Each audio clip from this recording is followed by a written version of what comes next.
Hey guys, Graham, what's cracking? The book of the day is Hunter Ninja Bear by Chuck Dixon and his creative team. Anyway, the artists and illustrators are different depending on the publisher and such. This book was fantastic. 5 stars, put it on my best of year list. Let's talk about it.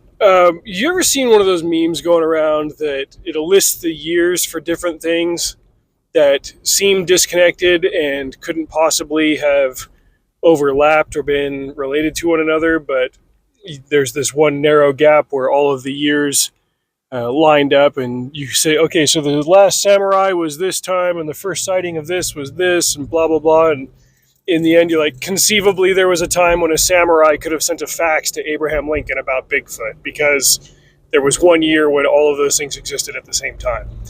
Hunter Ninja Bear feels like it's chasing that. It starts off in a village in Japan, just as the shogunate, excuse me, was putting an end to the ninja era of Japanese history, and this one ninja clan was going to go the way of the dodo. Traditions that had been passed from father to son for generation after generation were coming to an end, and there was one ninja named Satoru who didn't have any children that he was gonna pass his training on to with the sword and with the assassin stuff.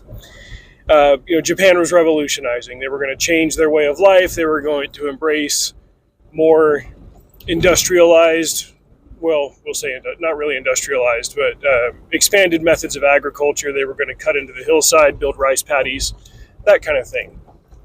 But Satoru's village ends up encroaching on the territory in the wilderness of this roguish pack of grizzly bears. Just stop, oil, I'm afraid not. Okay.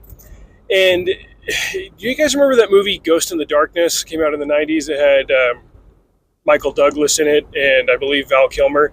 Fantastic film. It was based on a true event where two rogue male lions in Africa just went completely contrary to their nature and started hunting men.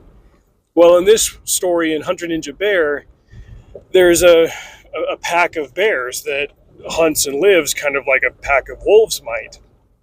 And as the humans encroach on their territory and they find effectively like a bear graveyard, they burn the bear bones and mix them with the soil to make it richer for the patties. This ends up pissing off the bears. The bears attack the village. They kill pretty much everybody to the last man except for Satoru. And he decides that he's going to go on a super ninja vengeance bender against these bears. He tries it. He gets his bell rung, and there's one bear in particular. The art will do that thing where like it emphasizes a scar that the bear has on its face, so you know that like it's this bear, it's the bad guy. And Satoru has now a personal beef against this bear.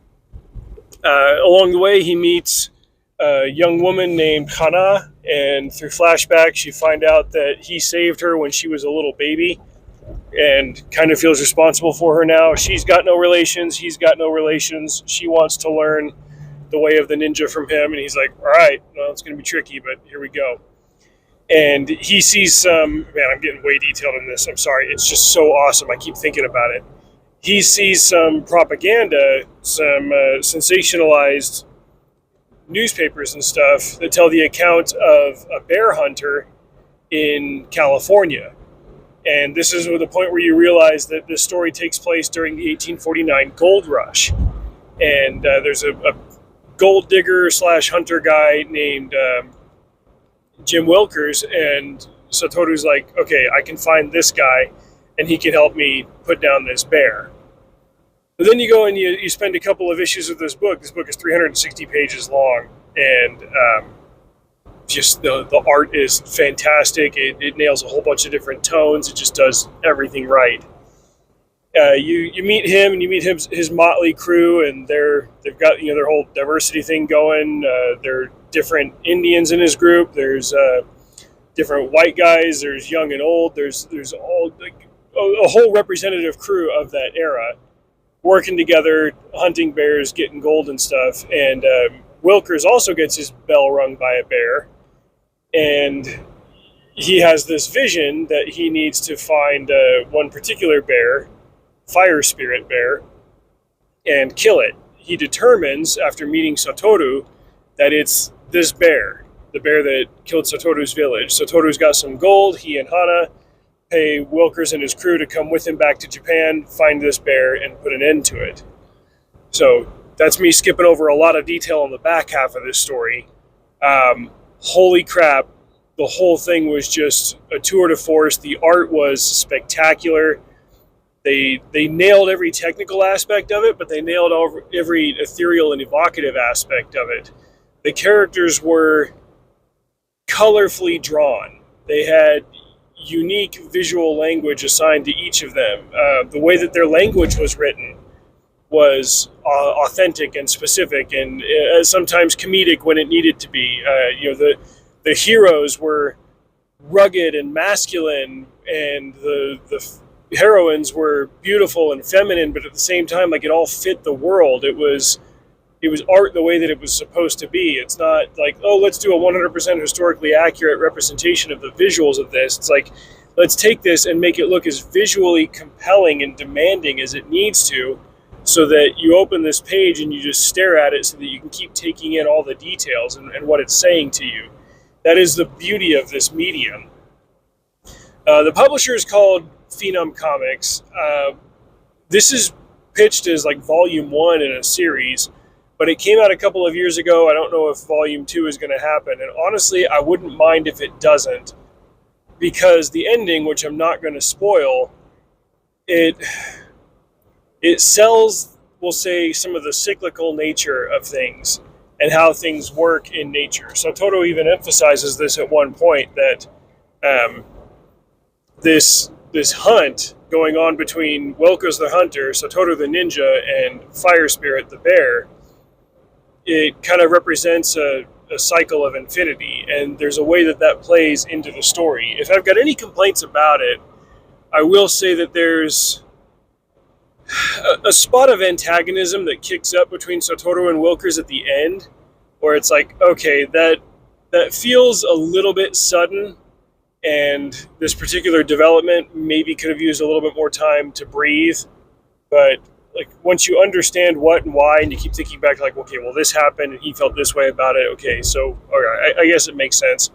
It stands out because it's a little bit more sudden and abrupt than other developments in the story, especially with something so pivotal as what causes these men to have a beef.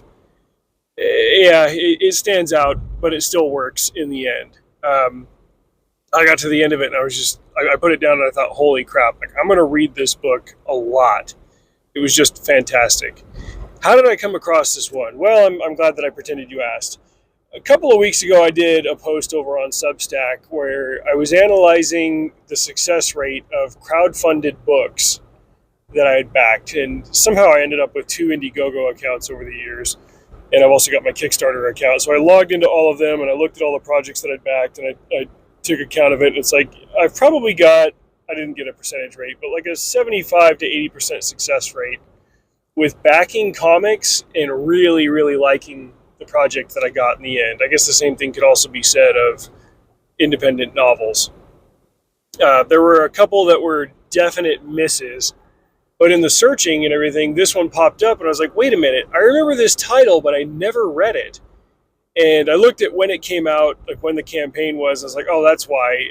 The print book was $30, and at the time I had to be a little bit more selective with my backings and stuff, so I just backed it at like the PDF level or whatever for $10, and they had sent it to me. I had the file on my computer.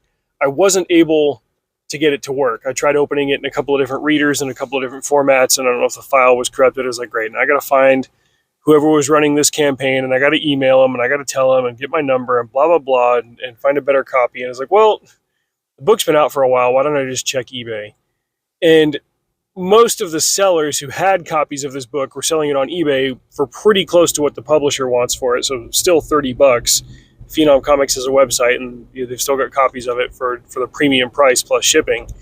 But I found one seller that had a copy in very good condition, and they're like, this sale is for charity, and like with shipping and everything, it was $7.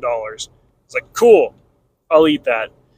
That's the best $7 that I've spent on comics, we'll say, in the 2 years since I've been doing a pull file at my local store. For example, in that time period, like, holy crap, incredible bang for buck. If I had paid the list price for this book, I wouldn't have regretted it.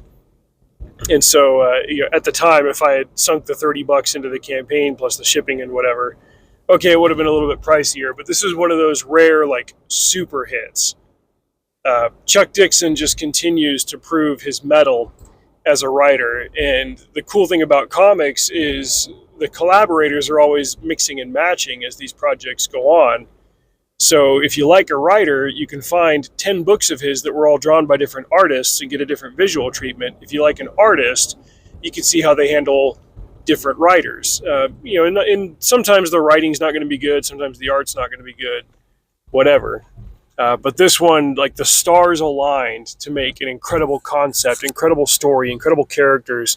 The artwork just blew my mind. Gosh, if they don't do a sequel, I'll be fine with it. If they do, I'll be first in line to get it. A video like this, a book like this, really deserves a shop video where I'm out there and I'm able to take some time and flip through the pages and zoom in on things and chew it up in detail. But I'm just going to give this one a blanket endorsement and say, like, I really hope that, based on my words here, if you're into comics and graphic novels at all, you'll look this one up. Gosh, it just nailed it. I think the final thing I'll say about it is there was a bit of serendipity with me finding it just a few weeks after having read By the Great Horn Spoon by Sid Fleischman, because the historical details that he put into that book about the 1849 gold rush really filled out the scenes as they were depicted in Hunter Ninja Bear. You would understand more of some of the character motivations and the developments and the details of the setting in the graphic novel if you are familiar with those same historical details in real life, as Fleischman depicted them in his book. So just a fantastic alignment of the stars. That reminds me, I've got a nonfiction about the 1849 gold rush that I need to read. It's one of those, I can't remember the name of the publisher. They do the audiobooks, and it's not necessarily like full cast narration, but they usually have like soft background music and nature noises and stuff that play along with it. Like that, what was that book? It was like Exploring the Colorado River Basin by John Wesley Powell. They did that one. There's a similar book from the same publisher, from the same studio, that does one about the 49 gold rush. I need to check that out. So it just zero reservations on this endorsement for Hunter Ninja Bear. Fantastic. One of the best graphic novels that I've ever read, let alone recently and especially this year. Final note, apparently a couple of people watch my videos and think that my voice means that these are AI. No, it's worse than that. It's me. It's a trucker. And I don't know what to tell you.